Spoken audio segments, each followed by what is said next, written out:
Get out, beggar. A bank manager said that to a black woman. You heard me. Out. Animals like you don't belong in here. Go back to whatever hole you crawled out of. Brenda Grant's fingers tightened around the envelope. I have an account at this bank. Sweetheart, the only account your kind has is at the welfare office. Security. Drag her out. She's stinking up my branch. A young teller shot to her feet. Mr. Whitmore, she's a customer. Mister. Sophie, sit down or I'll fire you before she hits the sidewalk. Brenda looked at Harold one last time. Then she pulled out her phone, dialed one number, and said 6 words. Within 20 minutes, that entire branch froze. 14 seconds. That is how long it took Harold Whitmore to decide Brenda Grant was worthless. She pushed through the glass doors of Prestige National Bank at 11:14 on a Tuesday morning. Concrete dust on faded jeans. A canvas work jacket streaked with dried plaster. Steel-toed boots leaving faint gray prints on marble floors that cost more per square foot than most people's rent. She had come straight from the Habitat for Humanity build on Crescent Avenue, 4 blocks west. She had spent the morning hauling drywall with volunteers, and the $500,000 check tucked inside her manila envelope was a donation to finish the project. The errand was supposed to take 5 minutes. The lobby of Prestige National did not welcome her. Crystal chandeliers threw cold light across polished oak counters. Leather chairs held clients who looked like they had never touched a piece of drywall in their lives. A complimentary coffee station near the window served only premium account holders. The receptionist's smile died the moment she looked up. Eyes traveling from boots to jacket to envelope. "Can I help you?" "Organization account. I need to make a deposit." She was pointed toward the main counter. 2 tellers were open. Both suddenly found urgent business on their screens. A third, near the far end, waved Brenda forward. She never made it to the window. "Excuse me." Harold Whitmore stepped from behind a frosted glass partition. Branch manager, 9 years running. Charcoal 3-piece suit, silk burgundy tie, salt and pepper hair slicked back like a Wall Street catalog model. His nameplate gleamed in gold. Everything about this man was assembled, not worn. He planted himself between Brenda and the counter. "We don't service walk-ins off the street." He did not look at her face. He looked at her boots. "Especially not ones who track mud through my lobby. I have an existing account. Crescent Community Housing. I just need to—" "You need to leave." Harold raised his voice one calculated notch, enough for the lobby to hear. "I already told you once. Don't make me say it in a way that embarrasses both of us." Brenda's jaw tightened. "I'd like to speak with another staff member." Harold smiled. The kind of smile that is not a smile at all. "There is no other staff member for you. There is no teller for you. There is no service in this building for someone who looks like they just crawled out of a construction ditch." He pointed one manicured finger toward the door. "Out!" A woman on the leather chairs shifted uncomfortably. A man in a gray suit glanced up from his phone, then glanced back down. The receptionist studied her keyboard like it contained the meaning of life. Nobody spoke. Nobody moved. The lobby held its breath the way crowds always do when someone with power decides to use it against someone without. Brenda stood still. Her fingers did not tremble around the envelope. Her breathing did not change. She looked at Harold Whitmore with an expression he could not read. Not anger, not humiliation, not defeat. Something else entirely. She looked at his nameplate, read every letter, then looked back at his eyes. And Harold, for the first time in 9 years behind that counter, felt something cold slide through his chest. Not guilt, not shame. Something closer to the feeling you get when you realize you have made a mistake, but you do not yet know how big. He shook it off. That was his second mistake. The first was opening his mouth. Harold snapped his fingers twice, sharp, like calling a dog. "Tony!" The security guard, 6'3", broad shoulders, a face that had seen enough confrontations to last a lifetime, stepped forward from his post near the entrance. He had been watching the whole exchange. His jaw was tight. "Escort her out," Harold said, "and make sure she understands that if she comes back, we're calling the police. Trespassing, loitering, whatever sticks." Tony walked toward Brenda, slow, each step heavier than the last. When he reached her, he did not grab her arm. He stood beside her and dropped his voice to something only she could hear. "I'm sorry, ma'am. I'm real sorry." Brenda looked at him. A small nod, the kind you give someone who has no choice and knows it. Tony placed one hand gently near her shoulder, not touching, just guiding, and walked her toward the door. Brenda's boots made soft sounds on the marble. Every head in the lobby followed her path. Not one person stood. Not one voice rose. Except one. "Excuse me, this is outrageous." Mrs. Patterson, 72 years old, white hair pinned in a neat bun, pearl earrings. She had been banking at Prestige National since before Harold Whitmore knew what a checking account was. She stood from her leather chair with the kind of slow authority that comes from decades of not caring what anyone thinks. "That woman asked for service. She has every right to be here." Harold turned. His smile stayed fixed. "Mrs. Patterson, I appreciate your concern, but this is a security matter. Please sit down." "Security matter? She's holding an envelope, Harold, not a weapon." "Ma'am, sit down." The two words came out flat and cold. Mrs. Patterson's mouth opened, then closed. She sat, not because she agreed, but because she saw something in Harold's eyes that told her this was not a man interested in being corrected. Not today. Not by anyone. Near the back of the lobby, a young man in a blue hoodie, mid-20s, AirPods in one ear, had been watching everything. His phone was in his hand. It had been recording since the moment Harold said, "Walk-ins off the street." He did not lower it. He did not try to hide it. Harold noticed the phone. His eyes flicked to it, then away. A micro-calculation behind his pupils. Should he care? He decided he shouldn't. He was the branch manager. He was protecting his customers. He was doing his job. That is what he told himself. The camera kept rolling. Tony walked Brenda to the glass doors. He pushed one open and held it. The morning air hit her face. Warm, carrying the faint smell of asphalt and food trucks from the street below. "You all right?" Tony asked quietly. Brenda stepped through the door. She stopped on the sidewalk, turned halfway back. "What's his full name?" Tony blinked. "Harold. Harold Whitmore." "How long has he been manager here?" 9 years, maybe 10. Brenda nodded slowly. She was not asking out of curiosity. She was cataloging, filing, the way someone does when they are building a case and the other person does not know it yet. "Thank you, Tony." She said it warmly, genuinely, as if Tony had given her something far more valuable than a name. Tony watched her walk 3 steps down the sidewalk, then stop. She did not leave. She did not hail a cab. She stood on the concrete, opened her manila envelope, and pulled out a single sheet of paper. She read it, folded it, put it back. Then she turned and looked through the glass doors at Harold Whitmore, who was already back behind his partition, adjusting his cufflinks, smiling at a client in a cashmere coat. Brenda's face was perfectly calm, but her eyes held the quiet certainty of someone who has just made a decision that will change the course of another person's life. She did not know it yet, but the young man in the blue hoodie was still filming. His camera had followed her all the way to the sidewalk. And in 48 hours, 14 million people would watch what happened next. But that was later. Right now, Brenda Grant reached into her pocket and pulled out her phone. Sophie Dawson saw the whole thing from behind her teller window. She was 24. 8 months on the job, still paying off student loans with a salary that barely covered rent and ramen. She had taken this position because Prestige National looked good on a resume and because her mother told her that banking was a stable career for a girl who needs stability. Sophie had never confronted Harold Whitmore about anything. Not when he made the janitor eat lunch outside because he didn't like the smell. Not when he rejected a loan application from a Latino couple and told them to try a pawn shop. Not when he joked in the break room that certain zip codes should come with warning labels. She had swallowed all of it, every single day. Like a slow poison she told herself she could metabolize. Like bile that burned on the way down but stayed down if she didn't move too fast. But watching Brenda Grant walk through those glass doors, calm, upright, still holding an envelope full of money meant for people who had nothing, something cracked inside Sophie Dawson.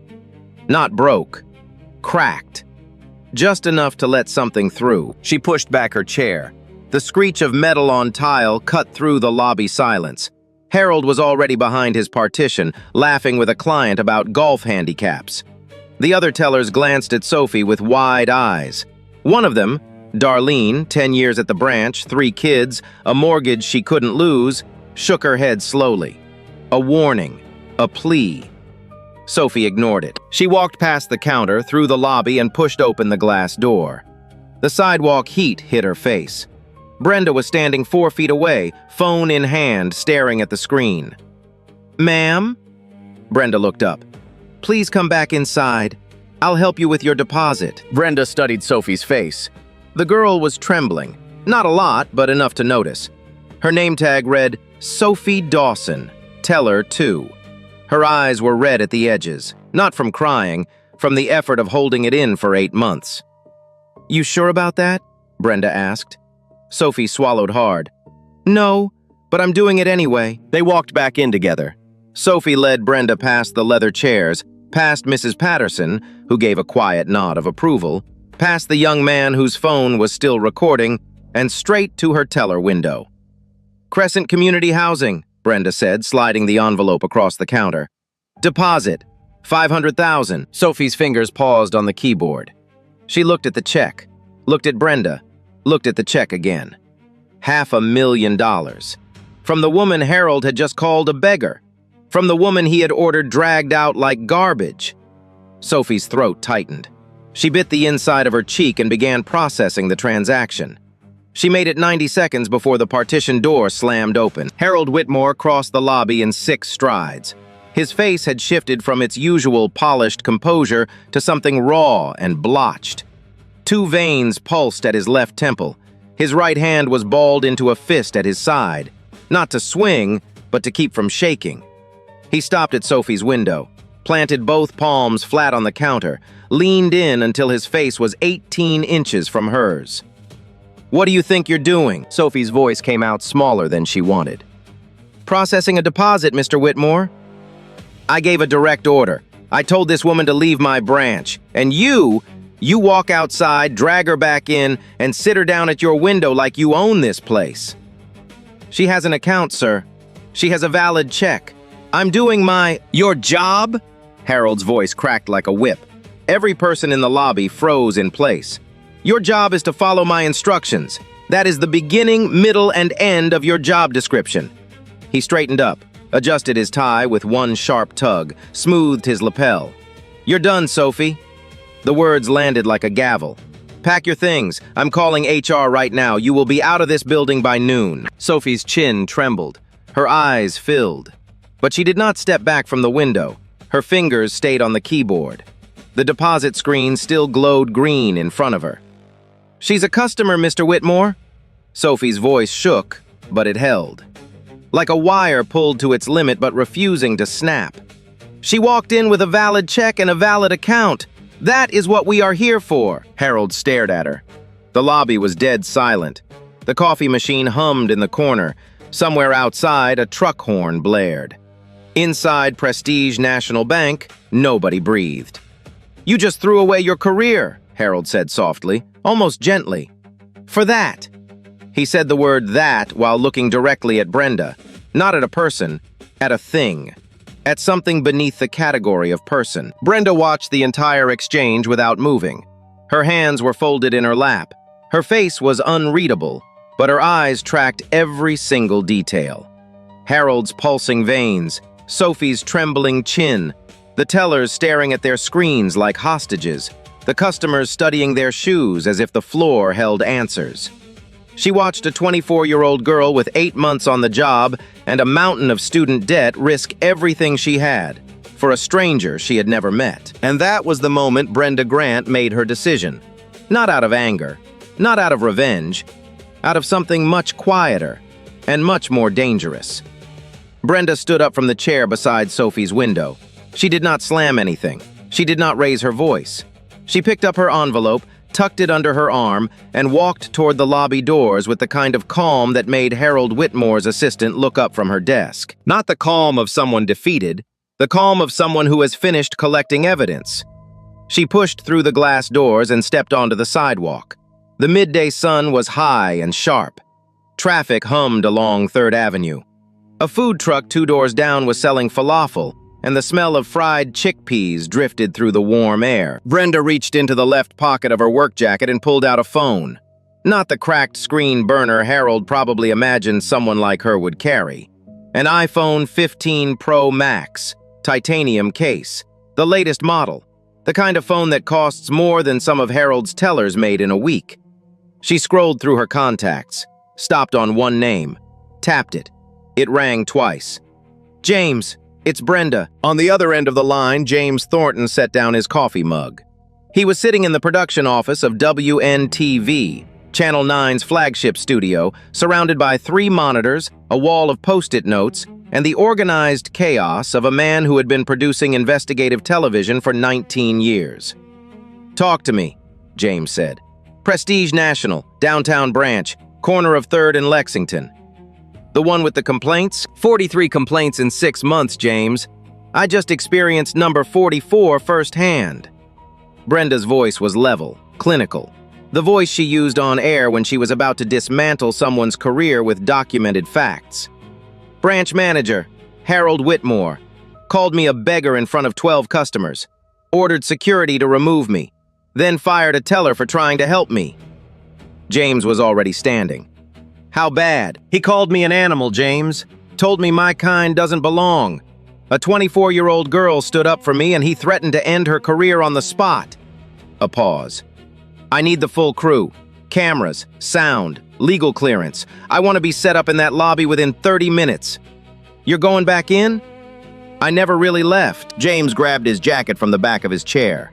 He was already moving toward the hallway, phone pressed to his ear, free hand pulling keys from his pocket. "I'll have the van there in 20. Emily and Carter on cameras, Rick on sound. I'm calling legal right now." "One more thing," Brenda said. "There's a young man inside, blue hoodie. He's been recording the whole thing on his phone. When you get here, talk to him first. His footage is gold." "Got it." "And James?" "Yeah, bring the full graphics package. This isn't a segment. This is the episode." The line went dead. Brenda slipped the phone back into her pocket. She turned and looked through the glass doors of Prestige National Bank. Inside, Harold Whitmore was sitting in his office, visible through the frosted partition, talking on his desk phone. Probably calling HR about Sophie. Probably feeling righteous.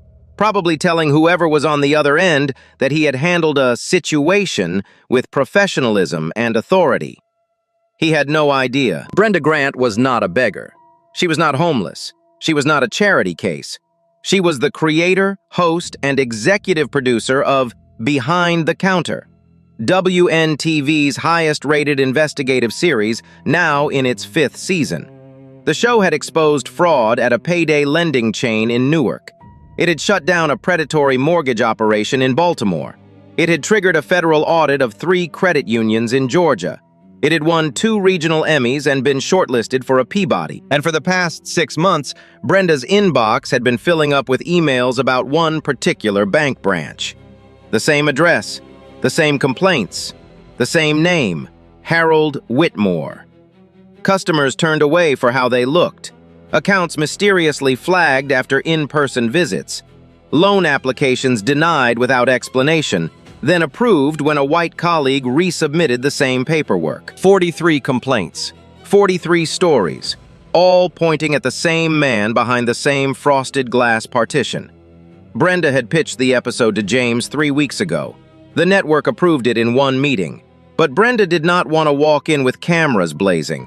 She wanted to see it herself, feel it herself, stand where those 43 people had stood and experience what they experienced. So she wore the work clothes, the dusty jacket, the steel-toed boots. She carried the real check, $500,000, a legitimate donation to Crescent Community Housing, because she needed the encounter to be authentic, not staged, not baited. A real customer, a real transaction, a real refusal. And Harold Whitmore had delivered beyond her worst expectations. Brenda leaned against the brick wall outside the bank. She folded her arms. She watched the traffic pass. And she waited 22 minutes. That is how long it took for Harold Whitmore's world to start cracking at the edges. He did not know it yet. He was in his office, door half open, reviewing Sophie Dawson's personnel file on his monitor. He had already drafted the termination memo. Insubordination, failure to follow managerial directive, unprofessional conduct. The language was clean, corporate, bulletproof. He had done this before, 3 times in 9 years. Each one smooth, each one unchallenged. He reached for his coffee, took a sip, set it down, straightened the pen on his desk so it sat parallel to the edge of the keyboard. Harold Whitmore was a man who liked things in order. Outside, a white van turned the corner onto 3rd Avenue. No markings yet, just a clean panel van with tinted windows. It pulled into the loading zone directly in front of the bank's entrance. Behind it, a black sedan.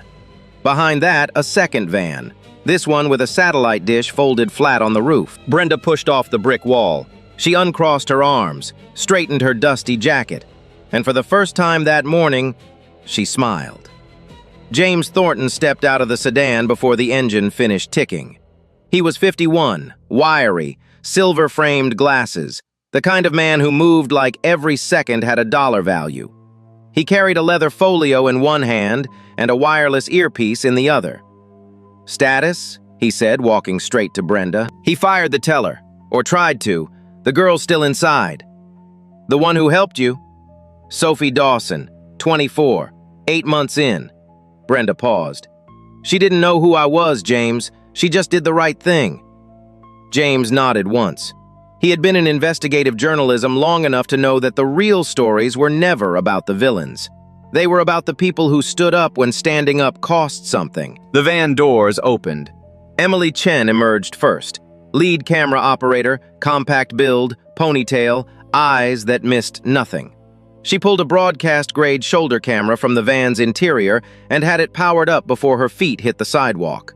Behind her, Carter Wells, second camera, tall, quiet, already adjusting his lens for interior fluorescent lighting. Rick Navarro, sound engineer, followed with a boom mic, a portable mixer, and a bag of wireless lavs. "We're going in as press," James told the crew. "Public access lobby. Legal confirmed. State law allows recording in any commercial space open to the public during business hours. We have documentation. Do not let anyone tell you otherwise." Emily nodded. Carter checked his white balance. Rick clipped a lav mic to Brenda's collar, threading the wire under her work jacket with practiced fingers. "Audio check," Rick said. "Testing. 1, 2, 3, Brenda said quietly. "Clean. You're hot." Brenda looked at James. "The kid with the phone, blue hoodie. He might still be inside." "I'll find him," James said. "Emily, you're on Brenda. Carter, wide shot of the lobby. Faces, reactions, everything. Rick, stay close. I want every word Harold says on tape." They moved toward the entrance. 4 professionals. No hesitation, no wasted motion. The kind of crew that had walked into hostile environments before and walked out with footage that changed laws. Inside the bank, the first person to notice was the receptionist. She looked up from her desk and saw a woman with a shoulder-mounted camera pushing through the glass doors. Her mouth opened. No sound came out. Then Tony saw them. He was back at his post near the entrance. His eyes went wide. He looked at Brenda, the woman he had escorted out 30 minutes ago, walking back in with a camera crew, a mic on her collar, and an expression that could cut steel. Tony stepped aside. He did not ask questions. He did not try to stop them. He simply moved. Mrs. Patterson was still in her leather chair. She had not left. She saw the WNTV logo on Emily's camera, and her hand flew to her chest. Her eyes darted to Brenda, then back to the camera, then to Brenda again. Recognition hit like a freight train.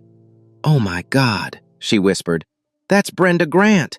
That's behind the counter." The words rippled through the lobby like a shockwave. Heads turned, phones appeared. The young man in the blue hoodie, still there, still recording, stood up from his chair with his mouth hanging open. Sophie Dawson was still at her window. She had not packed. She had not moved.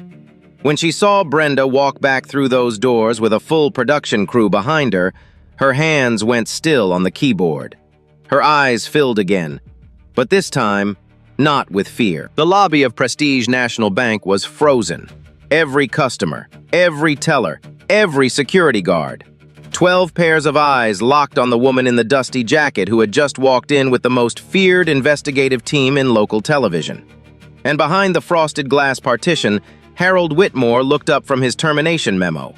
He saw the cameras. He saw the boom mic. He saw Brenda Grant standing in the center of his lobby, lit by his own crystal chandeliers, looking directly at him through the glass. The color drained from his face in real time, starting at his cheeks, moving down his neck, pooling somewhere below his collar where his burgundy silk tie suddenly felt like it was tightening. His coffee mug was still in his hand. He set it down, missed the coaster. Brown liquid spread across Sophie Dawson's termination memo, bleeding through the ink, dissolving the words insubordination and unprofessional conduct into an illegible stain. Harold Whitmore did not know it yet, but that coffee stain was the most honest thing his desk had produced all day. Brenda did not rush. She stood in the center of the lobby and let the silence build. Emily's camera was rolling. Carter had the wide shot from the far corner. Every face, every reaction, every pair of eyes locked on the woman in the dusty jacket. Rick's boom mic hung overhead like a verdict waiting to drop. Brenda unzipped her canvas work jacket. Slowly, deliberately. Underneath was a crisp white blouse, pressed, professional, untouched by a single speck of dust. She folded the jacket over her arm and handed it to James, who took it without a word. The transformation was quiet. No dramatic reveal, no music. Just a woman shedding a costume and stepping into who she actually was. She turned to face the frosted glass partition. Harold Whitmore was standing behind his desk. He had not moved since the cameras entered. His hands were flat on the surface, pressing down hard, as if the desk was the only thing keeping him vertical. His eyes were locked on Brenda. His mouth was slightly open. The confident, commanding expression he had worn all morning was gone. In its place was something he had probably never felt in this building before. Fear. Brenda walked toward the partition. Her boots, still dusty, still steel-toed, clicked on the marble with a rhythm that echoed through the silent lobby. She stopped at the threshold of his office. Emily followed. The red recording light on her camera was steady and unblinking. "Mr. Whitmore," Brenda said. Her voice carried the professional warmth of a woman who had conducted over 200 on-camera investigations. "My name is Brenda Grant. I'm the host and executive producer of Behind the Counter on WNTV, Channel 9. Harold's lips moved. No sound came out. Over the past 6 months, our newsroom has received 43 formal complaints about this branch. 43 customers who reported being denied service, turned away, or verbally abused based on their race, their appearance, or their perceived economic status. She paused. Let the number sit in the air. I came here today as a customer, with a valid account, with a legitimate check for $500,000 made out to Crescent Community Housing, a nonprofit I founded 11 years ago that builds homes for families experiencing homelessness. Harold's left hand slid off the desk. It hung at his side, trembling. In the space of 15 minutes, you called me a beggar. You ordered your security guard to remove me. You told me, in front of 12 witnesses, that animals like me don't belong in your bank. And when a 24-year-old teller named Sophie Dawson tried to do her job and serve me, you threatened to fire her on the spot. Each sentence landed like a brick. Brenda did not raise her voice. She did not need to. The facts did the work. Every word you said to me was captured by at least 3 recording devices. Your own security camera. She pointed to the ceiling-mounted unit above the teller windows. A customer's cell phone. She gestured toward the young man in the blue hoodie who held up his phone with a shaking hand. And now, our broadcast cameras. Harold found his voice. It came out cracked and dry like paper tearing. This is private property. You can't just... You have no right to... James Thornton stepped forward. He opened his leather folio and presented a single laminated document. Mr. Whitmore, under state banking law, a commercial bank lobby open to the public during posted business hours is classified as a public access space. Recording is permitted. We have legal clearance from WNTV's counsel and we have documented the complaints filed with the Consumer Financial Protection Bureau. He closed the folio. You may, of course, contact your own legal team. Harold reached for his desk phone. His hand was shaking so badly he knocked the receiver off the cradle. It clattered against the desk. He picked it up, dialed, waited. Nobody answered. Lunch hour at regional headquarters. The 1 hour of the day when the chain of command went dark. He tried a second number, then a third. Each time, nothing. Voicemail, hold music, an automated message about business hours. Harold Whitmore was alone. Brenda watched him cycle through the numbers. She did not gloat. She did not smile. There was no satisfaction on her face, only the steady, measured focus of a journalist who had seen this exact moment play out in dozens of offices, in dozens of cities, with dozens of men who believed their power was permanent. Mr. Whitmore, she said quietly, you have the right to make a statement. You have the right to decline. Everything from this point forward is on record. Harold set the phone down. He looked at Brenda, then at Emily's camera, then at the lobby full of faces watching him through the glass. His mouth opened, closed, opened again. I was doing my job. I was protecting the branch. From what? Brenda asked. From a woman with a $500,000 check. Silence. From a customer with an existing account at this institution? Deeper silence. Or from a black woman in work clothes who didn't look the way you think a customer should look. Harold's jaw clenched. His nostrils flared. For a moment, one brief, ugly moment, the same contempt he had shown Brenda earlier flickered across his face. The sneer, the superiority, the reflex. The camera caught every frame of it. Then it collapsed, like a building losing its foundation. His shoulders dropped. His chin dipped. His hands found the edge of the desk and gripped it the way a man grips the railing of a sinking ship. His desk phone rang. Everyone in the room heard it. Harold stared at it for 3 rings before picking up. Harold! The voice on the other end was female, clipped and cold enough to frost the receiver. Victoria Ashford, Regional Director. Someone at headquarters had seen the WNTV van parked outside. Word traveled fast when cameras showed up at a bank. What is happening at your branch? Harold opened his mouth. Nothing useful came out. Victoria did not wait. You are suspended, effective immediately, without pay. Do not speak to anyone. Do not touch your computer. Do not delete anything. Leave your badge at the front desk and exit through the rear door. Internal Affairs will contact you by end of business today. The line clicked dead. Harold set the receiver down gently, like it was made of glass, like any sudden movement might shatter whatever was left. He looked at Brenda one final time. His eyes searched for something. Mercy, maybe. Understanding. Some acknowledgement that this was all a misunderstanding, that he was not the man these cameras were making him look like. Brenda met his gaze, held it, gave him nothing. Harold Whitmore unpinned his gold nameplate, set it on the desk beside the coffee-stained termination memo, picked up his jacket from the back of his chair, and walked out through the rear door of Prestige National Bank without saying another word. The door clicked shut behind him. The lobby remained frozen for 4 full seconds. Then Sophie Dawson let out a breath she had been holding since the cameras walked in. Her hands were still on her keyboard. The deposit screen still glowed green. The cursor still blinked beside the number 500,000. Brenda walked to Sophie's window. She looked at the screen, looked at Sophie. You still want to process that deposit? Sophie wiped her eyes with the back of her hand. She nodded. Yes, ma'am, I do. Brenda slid the envelope across the counter for the 2nd time that morning.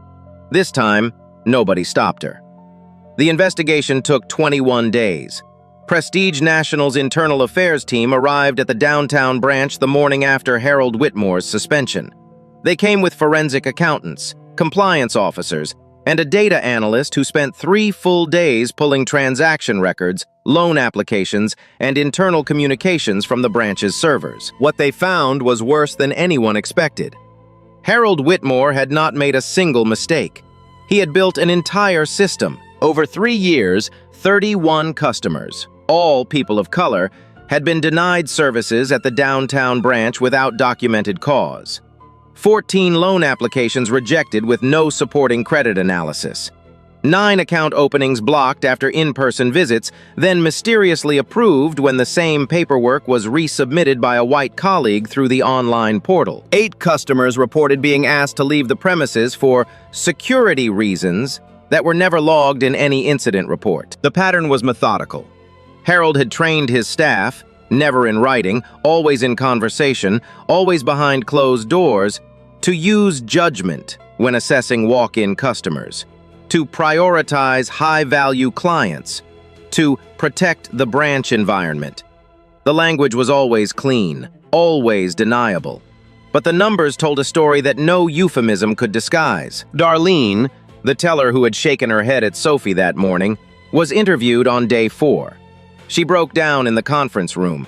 She described 3 years of watching Harold turn away customers based on how they looked, how they dressed, and what color their skin was.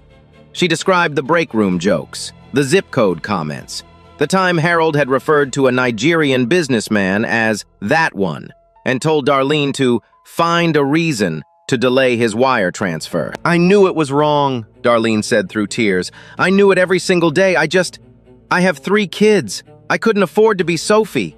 She was not disciplined. None of the tellers were. The investigation determined that Harold had created a culture of compliance through fear. The same weapon he had tried to use on Sophie Dawson. The same weapon that had worked on everyone in that branch for 9 years. Everyone except a 24-year-old girl who decided one Tuesday morning that enough was enough. Harold Whitmore was formally terminated on day 16. His banking license was revoked by the state regulatory board on day 19. On day 21, Prestige National's legal department announced a settlement. $2.3 million distributed among the 31 identified victims. Each victim received a personal letter of apology from the bank's CEO. Harold's name was not on any of them. Harold did not contest the termination. He did not issue a public statement. He did not appear on camera. His lawyer released 3 sentences. Mr. Whitmore denies any discriminatory intent. He maintains that his actions were consistent with branch security protocols. He will not be making further comment. The video told a different story. The young man in the blue hoodie, Derek Ellis, 23, graduate student in media studies at Columbia, had uploaded his footage to social media the same evening Brenda's crew packed their equipment. Unedited. 8 minutes and 41 seconds. Harold's voice, Harold's words, Harold's manicured finger pointing at the door. Harold calling a woman with a $500,000 check an animal. It hit 1 million views in 12 hours, 5 million in 2 days, 14 million by the end of the week. The comments section became its own kind of testimony. Thousands of people shared their own experiences, turned away from banks, ignored at service counters, followed in stores, questioned in lobbies where they had every right to stand. The video became a mirror held up to an industry that had spent decades insisting it had moved past this. America looked into that mirror, and America did not like what it saw. WNTV aired the full episode of Behind the Counter 3 weeks after the incident. It was the highest-rated episode in the show's 5-season history. Brenda's interview with Sophie Dawson, conducted the day after Harold's termination in the same lobby where it all happened, became the emotional centerpiece. "I wasn't brave," Sophie said on camera, her voice steady but her eyes still rimmed with red. "I was terrified. I thought I was going to lose everything I had. But I kept thinking, if I don't help her, then who will? If I stay quiet, then I'm just like him, and I couldn't live with that." The episode was nominated for a regional Emmy. It was cited in a congressional hearing on discriminatory banking practices. The Consumer Financial Protection Bureau opened a formal review of Prestige National's operations across all 47 branches nationwide. And Sophie Dawson, the 24-year-old teller who had been 8 months into a job she took because her mother said banking was stable, was promoted to assistant branch manager of the downtown location. The youngest person to hold that title in the bank's 112-year history. When Brenda heard the news, she called Sophie personally. "You earned this," Brenda said, "not because of what happened that day, because of who you already were before the cameras ever showed up." Sophie was quiet for a long moment. Then she said something that Brenda would repeat in every single interview she gave about the episode for the rest of the year. "Ms. Grant, I didn't do anything special, I just didn't do nothing." 6 words.